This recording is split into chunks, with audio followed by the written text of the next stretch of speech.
இன்றோடு 32 நாள்களாகிறது. அவருடைய உடல் குடும்பத்தினரால் உறவினரால் இன்றும் பெற்றுக்கொள்ள முடியாத ஒரு அவல நிலை. இந்த நாட்டிலே இதுதான் திராவிட மாடல் ஆட்சி என்று தமிழக முதல்வர் மு.க.ஸ்டாலின் அவர்கள் பெருமிதமாக பேசித் திரிகிறார். இங்கே திராவிட மாடல் ஆட்சியினுடைய நிலை இந்த சட்டத்தின் ஆட்சி கிடையாது. இங்கே சமூக நீதி இந்த மண்ணிலே கிடையாது. ஆனால் அவர்கள் சமூக நீதி என்று பேசித் திரிகிறார்கள். நீதிமன்றம் இரட்டை நிலைப்பாட்டை எடுத்து மக்களை குழப்புகிறது. போராடுவதற்கும் அனுமதி கொடுத்த நீதிமன்றம் இந்த இறப்பை வைத்து அரசியல் செய்கிறார்கள் என்கிற கருத்தையும் வெளியிடுகிறது. நீதிமன்றம் வழக்கு பதிவு செய்ய சொல்லி வழிகாட்டி இருக்கிறது. ஆனால் வழக்கு பதிவு செய்யப்பட்டு பல நாள்களாகியும் குற்றவாளிகள் கைது செய்யப்படவில்லை. இது குறிப்பாக தேவேந்திர குல வேளாளர்களுக்கு மட்டும்தான் இந்த அநீதி இங்கே இழைக்கப்படுகிறது.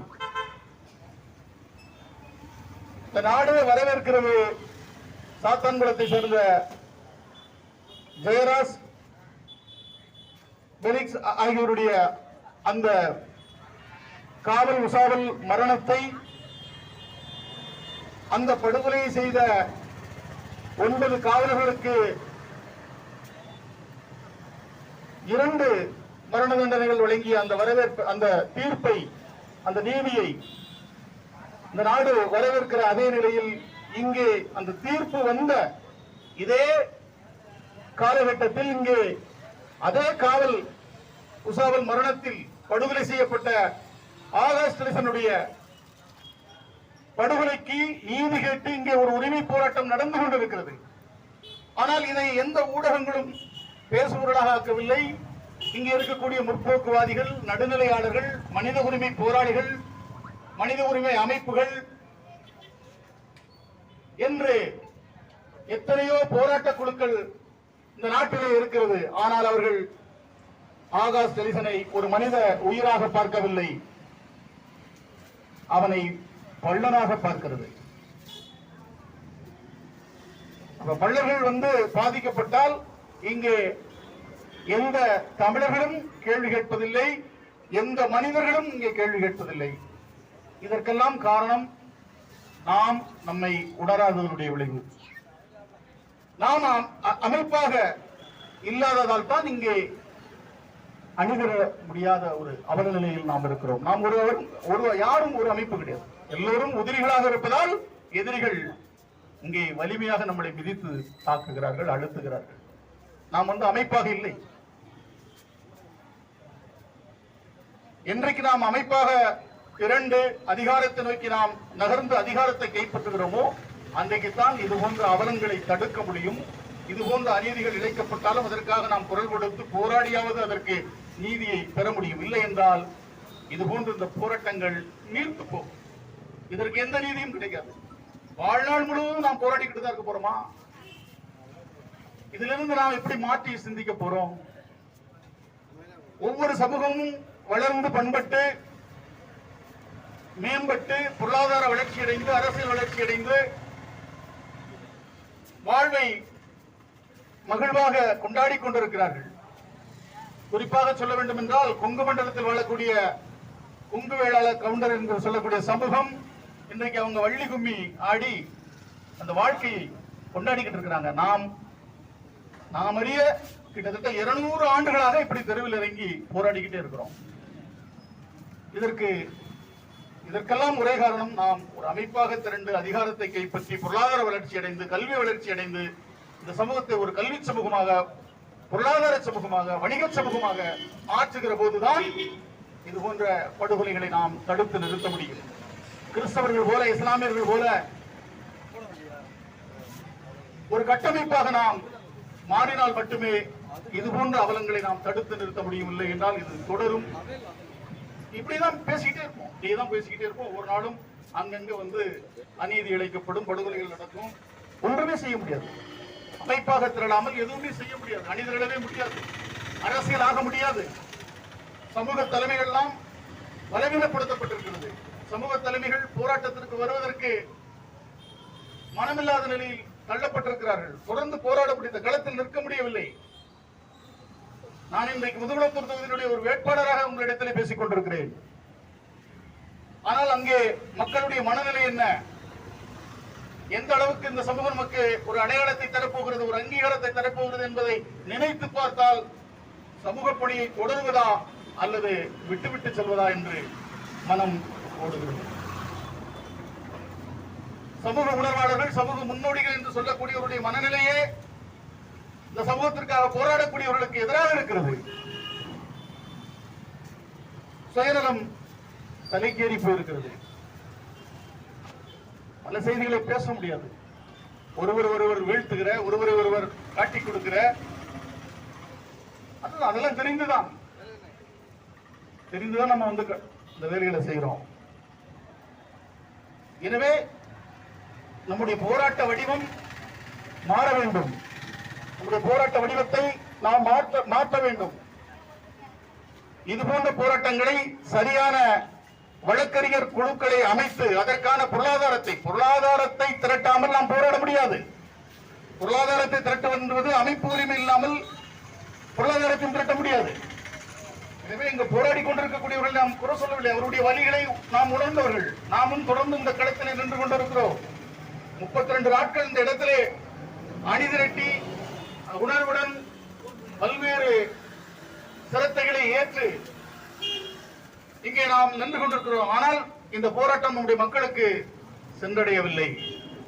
இந்த போராட்டத்தை நம்முடைய மக்கள் பொருட்படுத்தவில்லை.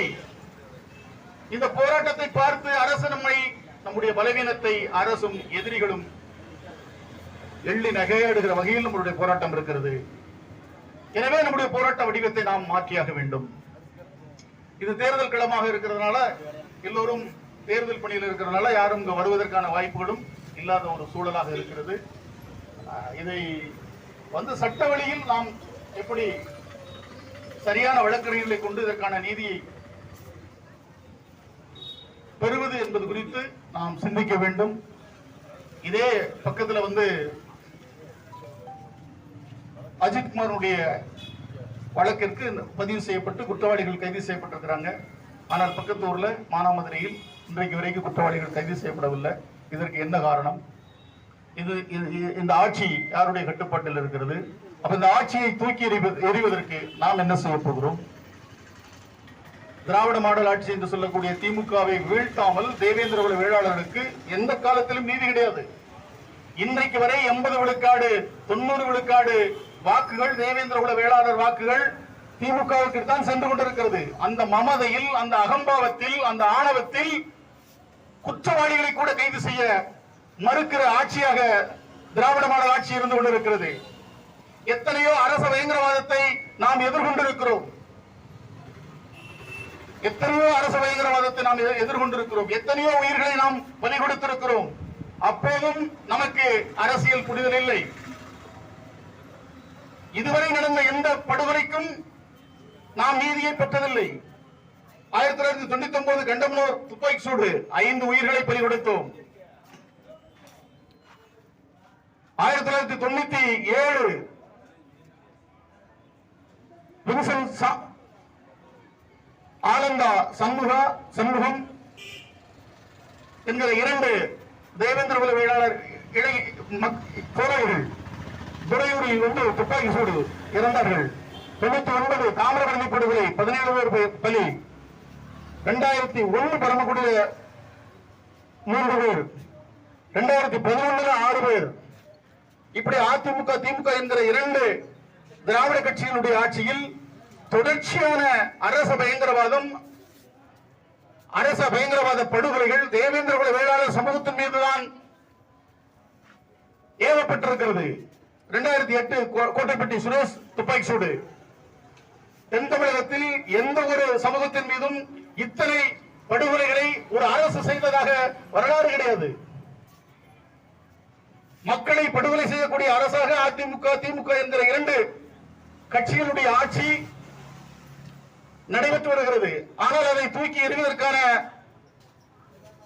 மாற்று சிந்தனையை நோக்கி இங்கே யாரும் சிந்திப்பது கிடையாது.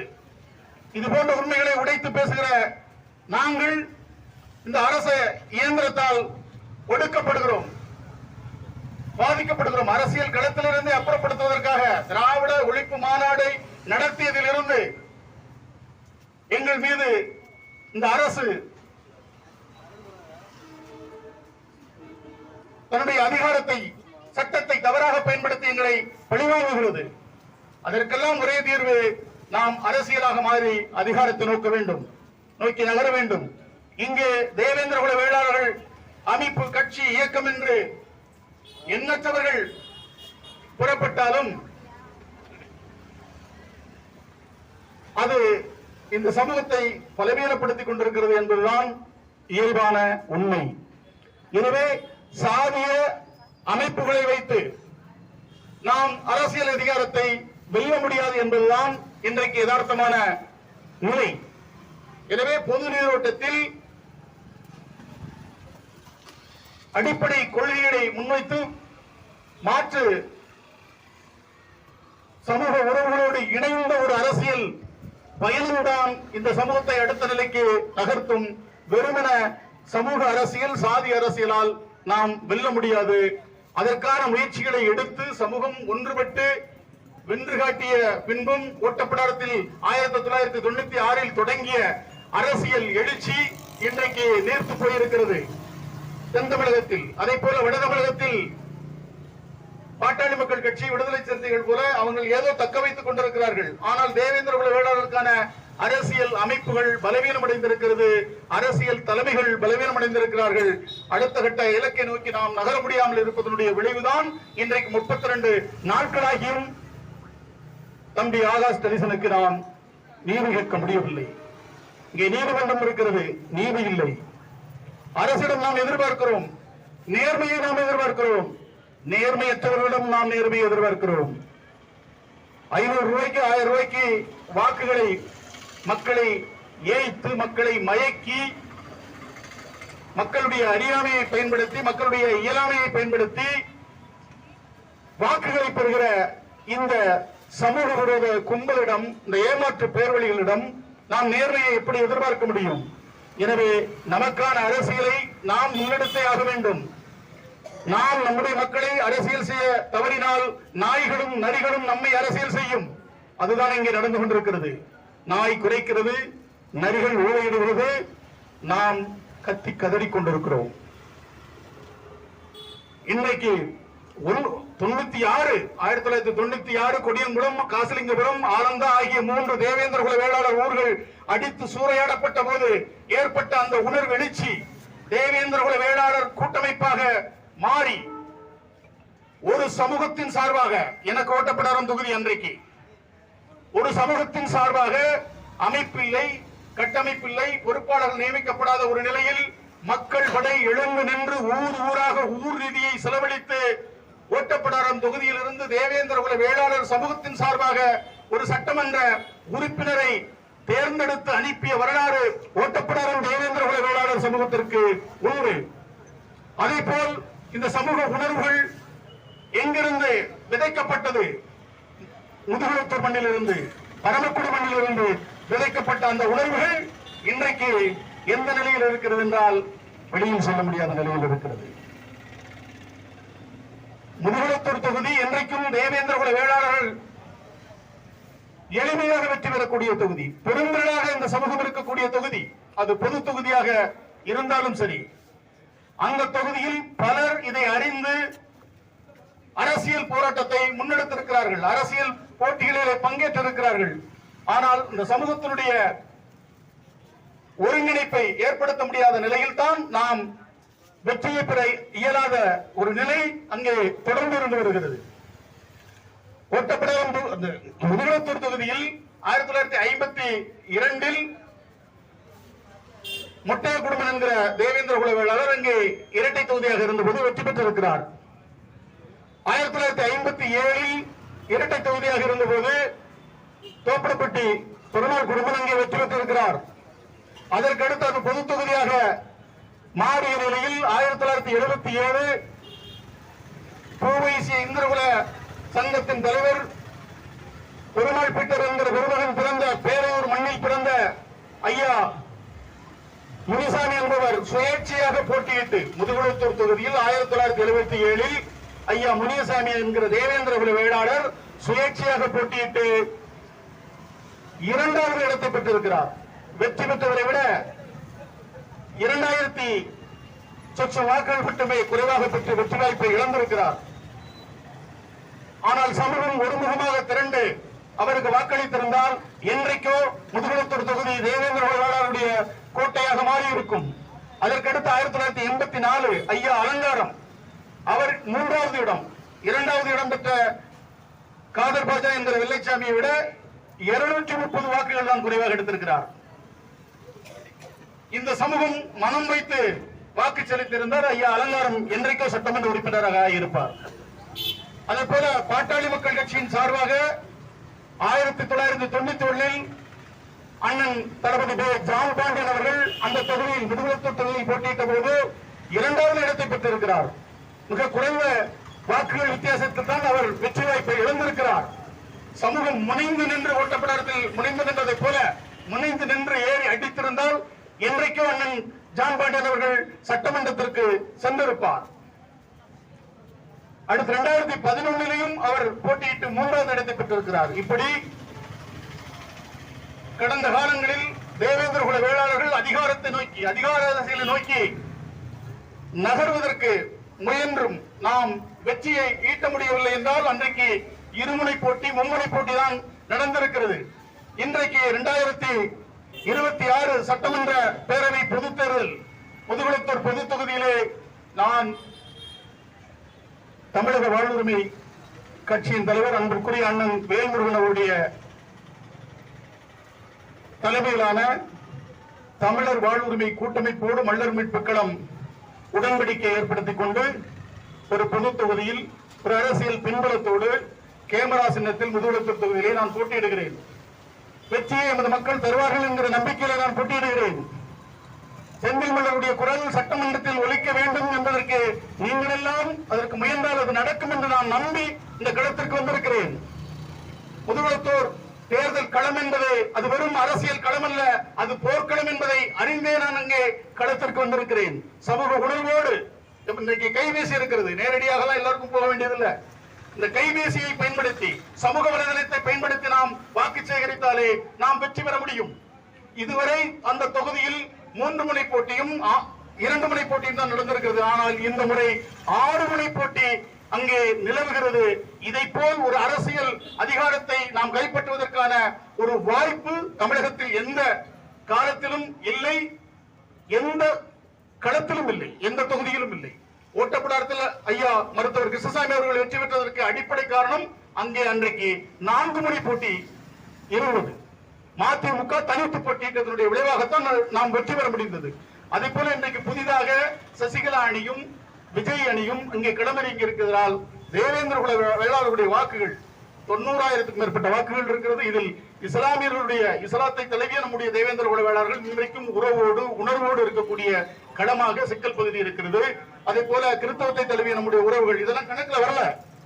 கணக்கில் பார்த்தால் 1,30,000 வாக்குகளுக்கு மேல் நம்முடைய வாக்குகள் அங்கே இருக்கும். அதில் பாதி வாக்குகள் செந்தில் மல்லருக்கு வந்து சேர்ந்தால் நான் சட்டமன்ற உறுப்பினராக உறுதியாக வெற்றி பெறுவேன். அப்படி நாம் அதிகாரத்தை நோக்கி நகர்கிற போது இது போன்ற உரிமைகளுக்காக நாம் தெருவிலே இருந்து குரல் கொடுப்பதை விட சட்டமன்றத்தில் குரல் கொடுக்கக்கூடிய அந்த குரலுக்கு வலிமை உண்டு என்பதை நமது உறவுகள் புரிந்து கொள்ள வேண்டும். மாஞ்சோலை தேயிலை தோட்டத்திலிருந்து நம்முடைய மக்கள் கீழிறக்கப்பட்டார்கள். வீடு கிடையாது, நிலம் கிடையாது, தொழில் கிடையாது, என்னவென்றே தெரியாது, என்ன செய்வதென்று தெரியாது, அடுக்கடுக்காக இறங்கி வந்திருக்கிறார்கள். படிக்கக்கூடிய பிள்ளைகள் படிப்பை இழந்திருக்கிறார்கள். வேலை வாய்ப்பு கிடையாது, அங்கிருந்து வெளியேற்றப்படுகிறார்கள். இந்த நிலையில் கடந்த 2 ஆண்டுகளுக்கு முன்பாக தமிழக வாழ்வுரிமை கட்சியினுடைய தலைவர் அண்ணன் வேல்முருகன் அவரிடத்திலே இந்த அவலத்தை நான் எடுத்து கூறி, அண்ணா இதை நீங்கள் சட்டமன்றத்திலே பேச வேண்டும் என்று சொன்னேன். அவர் சட்டமன்றத்திலே மாஞ்சோலை தேயிலை தோட்ட தொழிலாளர்களான தேவேந்திர குல வேளாளர்களுடைய வாழ்வுரிமைக்காக 7 நிமிடங்களுக்கு மேல் பேசினார். பேசுவது தடுத்தார்கள், திமுகவினர் தடுத்தார்கள். அதையும் மீறி அந்த சிக்கல் தொடர்பான செய்திகளை வெளியில் வந்து பத்திரிகையாளர்களை சந்தித்து பேசினார். அப்படி நமக்காக குரல் கொடுக்கக்கூடிய ஒரு அண்ணன் பல்வேறு அரசியல் நெருக்கடிகளை, சமூக சாதி சங்க விடுத்த நெருக்கடிகளை எல்லாம் தாண்டி செந்தில் மலரை இந்த தொகுதியில் களமிறக்கி இருக்கிறார். எனவே இதை எமது உறவுகள் புரிந்து கொண்டு, இந்த அரசியல் நிலையை புரிந்து கொண்டு, எங்களுடைய செந்தில் மலருடைய நிலையை புரிந்து கொண்டு, என்னை நீங்கள் வெற்றி பெற வைப்பதற்கு இங்க இருக்கக்கூடிய உணர்வாளர்கள் நீங்கள் போராடணும். அதே போல இனிமேலும் ஆகாஷ் லிசன் போன்ற தம்பிகளுடைய உயிர் வலியாகாமல் தடுப்பதற்கு நமக்கு அரசியல் அதிகாரம் தேவைப்படுகிறது. தொடர்ந்து இந்த போராட்டத்திற்கு நாம அடுத்து என்ன செய்ய போறோம், என்ன செய்வது என்று எங்களுக்கும் தெரியல. 32 நாட்களை கடந்தும் இங்கே நீதி இல்லை என்று சொன்னால் இந்த ஆட்சி முதலில் தூக்கி எறியப்பட வேண்டும். இந்த ஆட்சியை தூக்கி எறிவதற்கான பரப்புரையை சமூக வலைதளங்களில் நாம் தொடர்ந்து செய்ய வேண்டும். திமுக என்பது தேவேந்திரகுல வேளாளருடைய நிரந்தர எதிரி, அது பரம எதிரி. அந்த எதிரியை வீழ்த்துவதற்கு நாம் வேலை செய்ய வேண்டும் என்கிற செய்தியை மட்டும்தான் இந்த வேளையில் நான் பதிவு செய்ய விரும்புகிறேன். போராட்ட குழு அழைப்பை ஏற்று இங்கே நான் பங்கேற்றிருக்கிறேன். தொடர்ந்து எந்த செய்திகள் இருந்தாலும் எங்களோடு பகிருங்கள். உங்களோடு என்றைக்கும் துணையாக இருந்து என்னாலான உழைப்பை நான் உங்களோடு சேர்ந்து செலுத்துவேன் என்று சொல்லி விடைபெறுகிறேன். நன்றி, வணக்கம்.